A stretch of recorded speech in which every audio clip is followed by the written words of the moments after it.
ECPG105 mga ka-JJR. Yan, dinala ng customer, may problem ata sa head, papacheck niya. Kasi napapanood tayo sa YouTube or sa FB page na free check-up. Kaya ang gagawin natin, minum muna tayo, check natin yung test print. Ang quality tayo.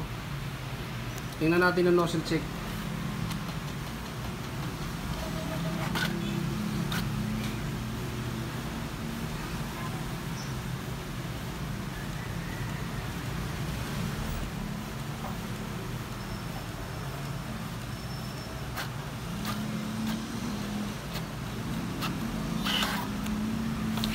Yan, ito mga ka-JJR yung nozzle check niya. Bali, ang sunod na gagawin po natin ay cleaning.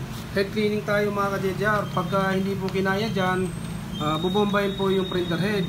Ulitin ko po, pag po hindi naman kinaya dun ulit, kailangan na pong palitan yung printer head. Kaya hindi po yan kayang halimbawa kaya ng DIY, kailangan po dalhin niyo po yan sa mga malapit na technician sa inyo or dito sa amin, malapit kayo dito sa amin, pwede niyo pa-check up dito para bago kayo magpalit ng printer head.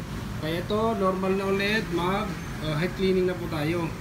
Yan, test print, tapos kung makikita niyo cleaning, ibaba niyo lang yung sa ink, test print, tapos baba niyo cleaning.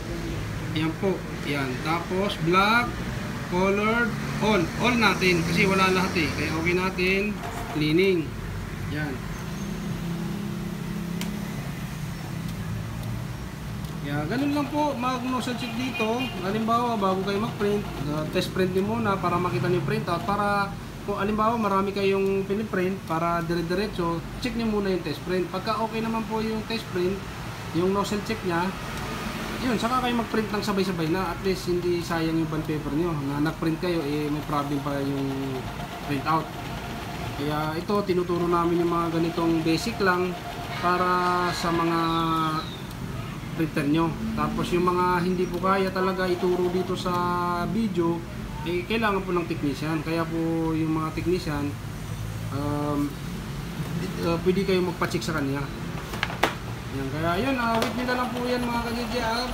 Tapos mag-test print tayo ulit. Pagka kinaya, ganun lang. Pero pag hindi ka kinaya, kailangan buksan po yung printer.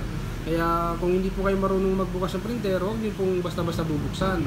Kasi imbis na napadali yung nagawa yung printer niyo, lalong masira pag kayo po yung nagbukas na hindi po kayo technician. Yan lang natin.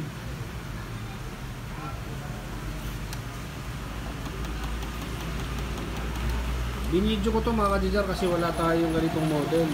Pero halos same lang po to ng G100, G200, yan, mga papare-parehas lang yan. Gusto ko kasi yung video namin ay meron yung mismong model.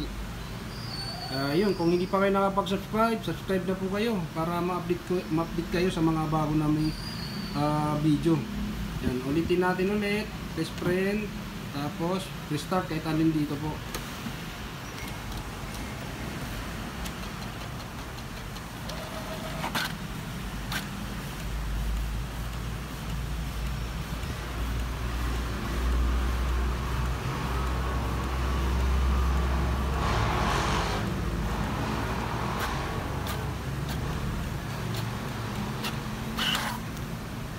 Yan, medyo lumalabas-labas na mga ka-JJR, kaya ang gagawin naman dito, i-flashing na lang, yung power in-flashing.